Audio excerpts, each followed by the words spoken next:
wanted to speak a little briefly on, of course, the upcoming carnival season.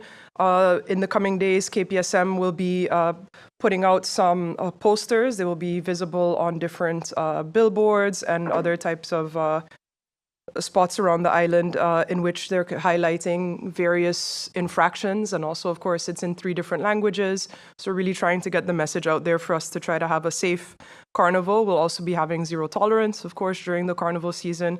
And we want to be able to celebrate together, but celebrate together safely and responsibly. So we ask for everybody's participation and good behavior during this important cultural season for us.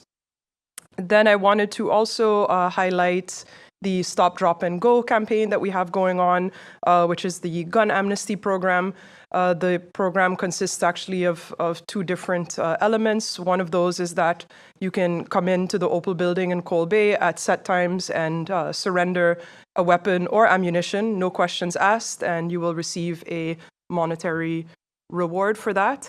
In addition, there's also a reward for any tips that lead to the recovery of a firearm or ammunition. So far, I believe on Monday, we already had, some folks that brought in, we got 1 gun and some ammunition. So, we're happy to be able to get these off the streets. And I commend KPSM once more for the work that they are doing. Then my last point that I wanted to talk about were the LBAs, the Landsbesluiten, Batch 13. I know that that's a hot topic.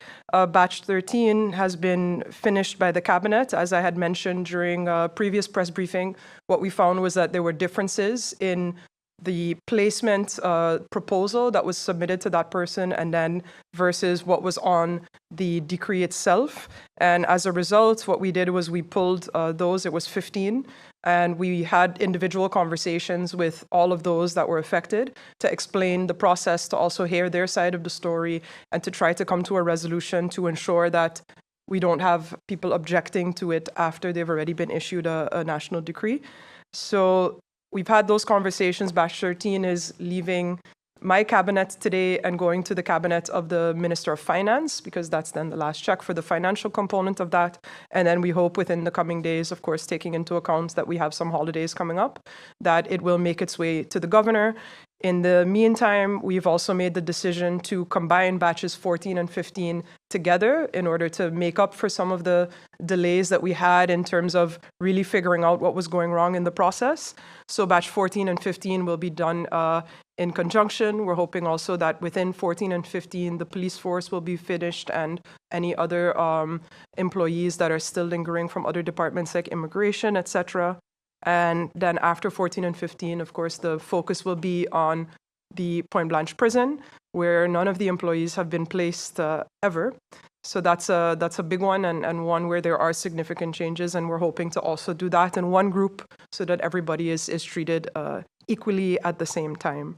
So we're trying our best, to really clean up this process and to ensure that it's done properly and correctly. In the coming days and weeks, I'll also make some announcements with respect to the objection procedure, which we're also looking at revising. The way that it's done right now is that objections take place after a national decree has already been issued. That seems to us maybe not the best route or the most efficient route to go. So a decision is being made to rework those objection procedures from batches 14 on, in which then the individual would be presented a draft LBA, and they can object to that draft LBA instead of having to wait. And then, of course, once the LBA is issued, then they would have to then go to the to court in order to appeal that. So we're looking at making those changes. However, I want to assure the individuals who have pending objections that we are working with them. We're working on restructuring the objection committee and giving them the tools that they need to be able to function and really process these objections quickly. And it remains a priority of mine, of course, that all the employees of the Ministry of Justice receive their placement and, of course, the remuneration that is due to them. I have taken the time to go through the government's governing program, and there was a comment by one of the members of Parliament referring to the need for perhaps strengthening the VKS.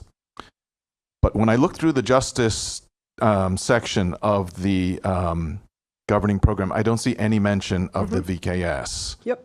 Can you explain? So, number one, it gives me the feeling that there's a bit of a disconnect between the members of parliament of the coalition and the governing program. So, in the process, was there a collaboration with the political parties, and was the omission of VKS just an oversight? Easy answer. It falls under the Ministry of General Affairs. So the VKS actually doesn't fall under the Ministry of Justice. Okay. So that's a fun fact for the day. Okay. And then secondly, there was in the establishment of the governing program discussions within the coalition and input received from members of parliament from the coalition as well. So it was really a joint collaborative process. Okay. We've spoken in the past about, and one of your frustrations about the slow process of amending, let's say, policies, etc. Things like being able to collect insurance money for damaged, what they call road furniture, or fines for littering. Have you made any progress on that? No, that's the quick and easy answer there. You know, I think obviously there's so many things that we would love to do within government, and then, you know, it's always kind of what is the order of the day and what are we focused on. And, you know, I was meeting friends last night, and I gave the example of, I said the whole day, I feel like I have a hose in my hand just outing fires.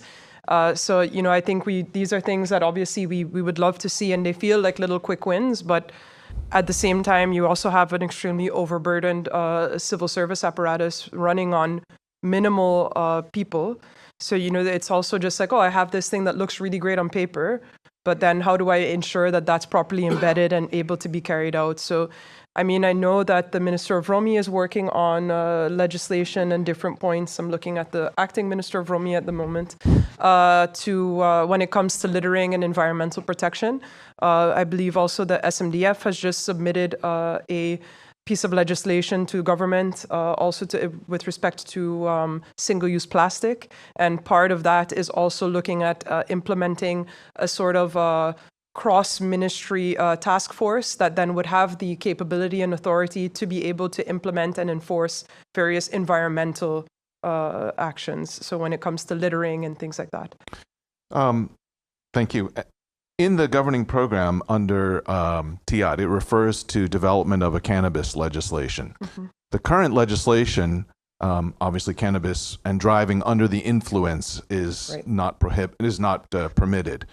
What does the Ministry of Justice currently do to test or check for that? Because if it doesn't happen now, as you legalize it, it's going to become even more accessible and easier. Right. So what is your testing control process now for people driving under the influence of cannabis? Under the influence of cannabis, I would have to check with the police to see exactly what the control mechanisms are. But of course, I know that there was a lot of attention for my response to the drunk driving question of yours a couple weeks ago. And I know in that, you know, on the basis of the traffic ordinance, of course, the officers can also just by visually, you know, conduct a type of field sobriety test.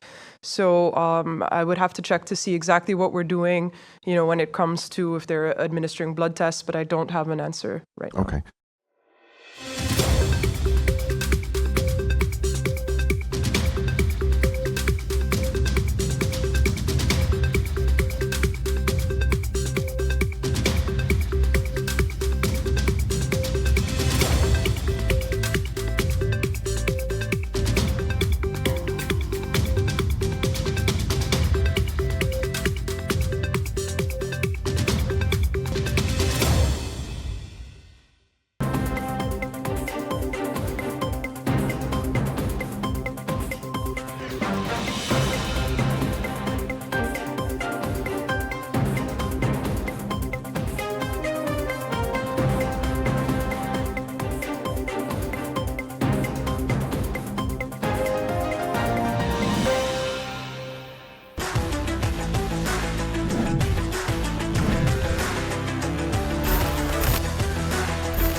you for your update, in particular about the budget. As you're aware, there's a tariff war going on between the United States and basically everybody. And it has certain consequences. You know, we had the tourism trade show, and what we're hearing is that Americans, for example, are more reluctant to go to Mexico. Canadians are reluctant to go to the U.S. As a matter of fact, some are reporting, hotels in the U.S. are reporting a 25% drop in European bookings. Canadian reservations for the summer, 70% down. U.S. arrivals by plane from abroad, 10% down from March compared this year to last year. And so one of the things that's being said is that there's a real opportunity, actually, in the change of tourism behavior to capture those for the Caribbean and specifically for St. Martin. But capturing those people requires marketing. And my understanding is that proposals for hard marketing dollars are being held up because the budget is going through this process again through Parliament. Can you address specifically, isn't government operating on a 2024 budget? Shouldn't there still be monies available for marketing? Okay, the wet dictates that as long as the budget of that specific year, in this case 2025, is not approved in Parliament, that means that we have to adhere to the budget of the year before, being this case 2024. Whatever has been used in 2024, we are going to use the same guidelines for 2025. That is the way we are permitted to deal with a budget in the following year, awaiting the approval of that budget, for example, for 2025. That is for sure the case. That is how we function at this particular moment. Secondly, we realize also as a government that the challenges of the tariff war internationally is not only focusing, and that is what people often think, on, for example, the prices of goods in the country. It also has a reflection on our pillar of tourism. So, and you said it beautiful in your introduction when you were posing the question, is we have also to refocus to the directions, the destinies that we think those that are going to, for example, avoid the United States now, to see if we can attract them to come to St. Martin, to the Caribbean. And in this case, a market that we have now that we are deliberating to see how we're going to actually execute that plan for refocusing is the Canadian market, because one, the Canadians are avoiding the United States, but still traveling is very in nowadays, so they're going to look for alternative destinations, and we are going to, of course, jump on that opportunity to actually redirect the tourists that are not coming from the States for us to get them from, for example, Canada. But as Prime Minister and head of the Council of Ministers, Yeah. I think, are you aware that there are marketing proposals that are apparently stuck and not being executed, allegedly because of budget issues? I do not know the specific detail because that is for the Ministry of TIAT. I am not informed at this particular moment that there is any strategy on marketing level that is being stuck because of the budget.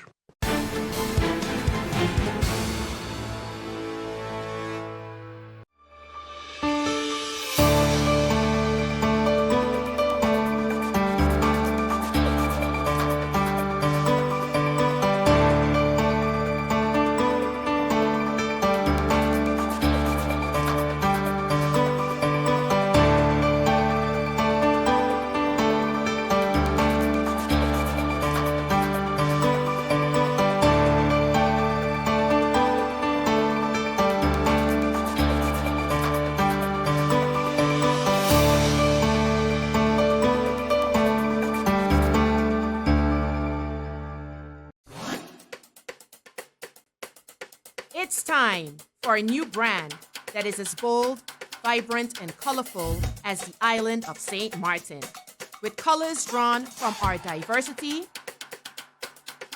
cultural heritage, and nature.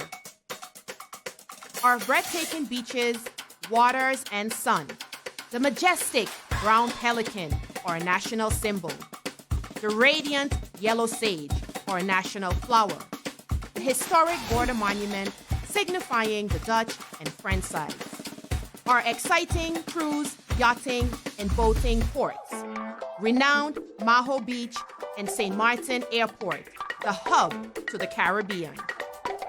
All these parts come together to create the shape of the island of St. Martin. More than a logo. It's a new brand that engages, excites, and will inspire travelers to book.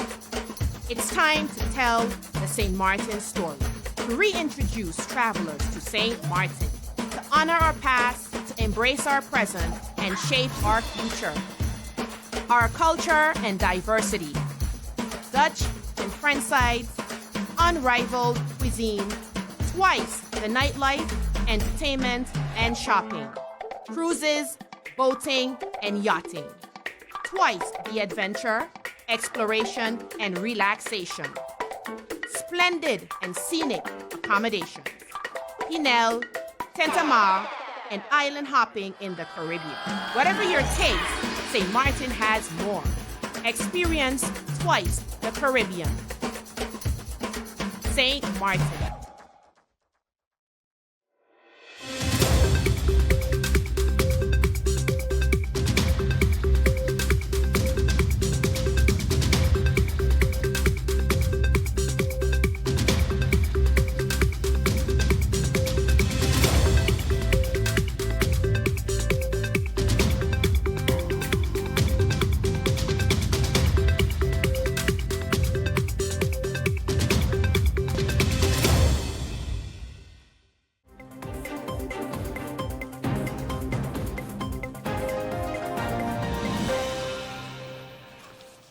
Where we are today, the government is unable to ratify the 2025 budget approved by Parliament due to legislative issues included in the memorandums of notifications from government and the amendments approved by Parliament.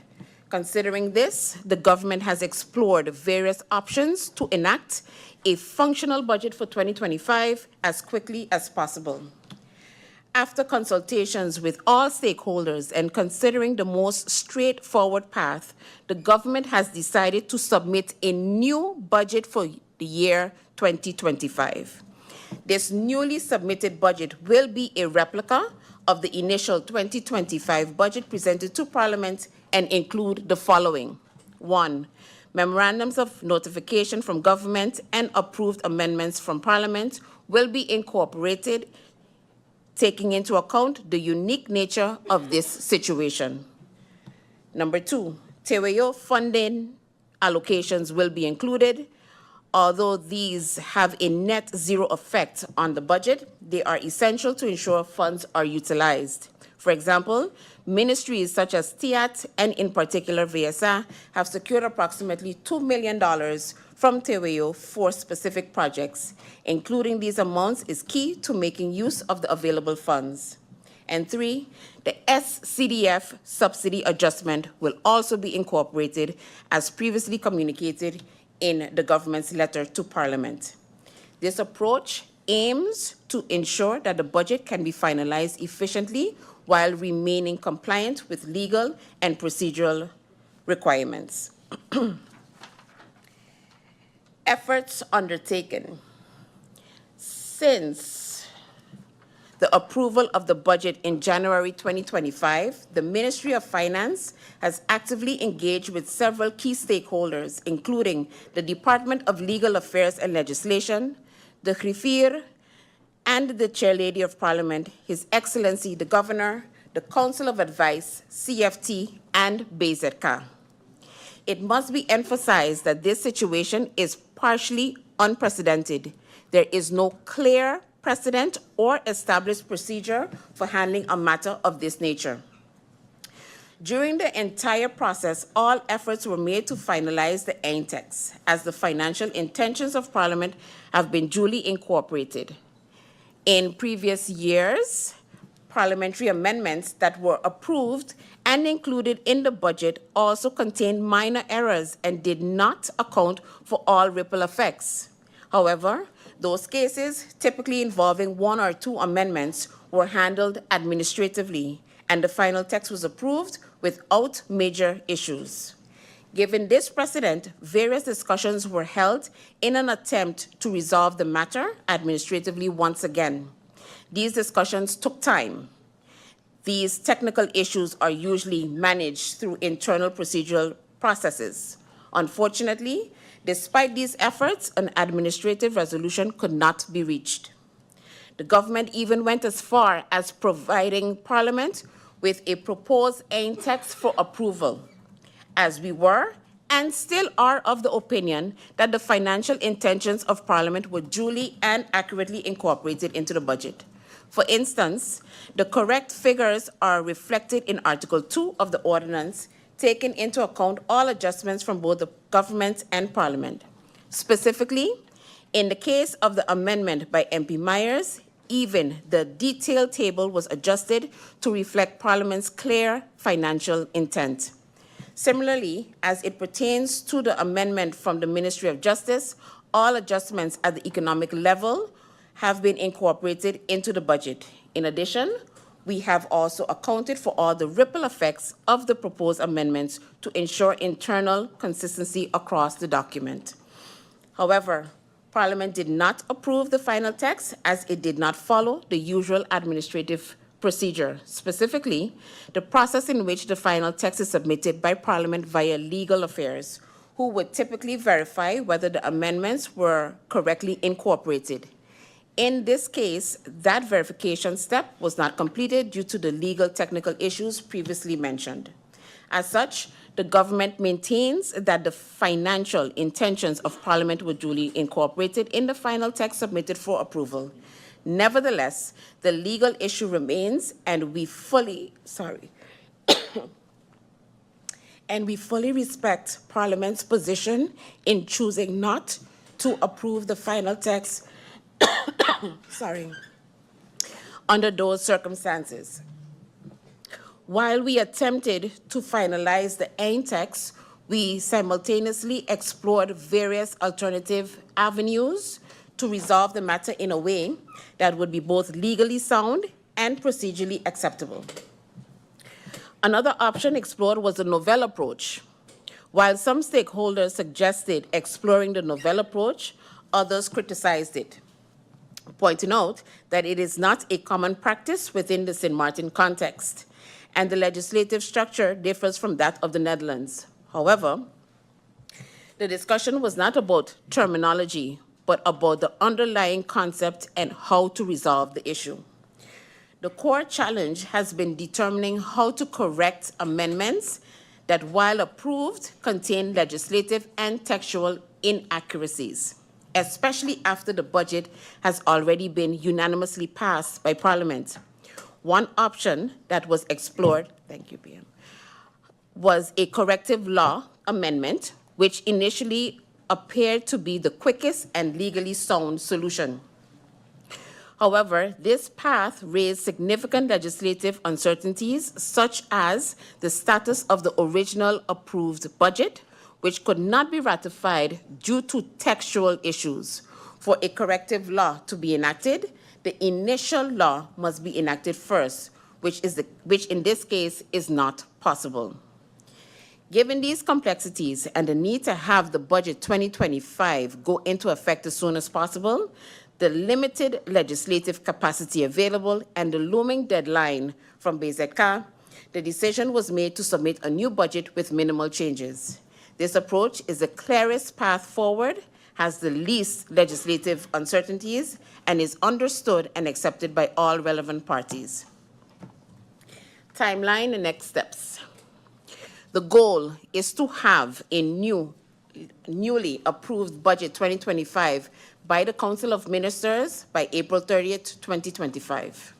Following this approval, the budget will be submitted to the following. 1, the Council of Advice with urgency for formal review and feedback. 2, once the advice is received, the NADA report will be prepared and suggested amendments will be incorporated accordingly.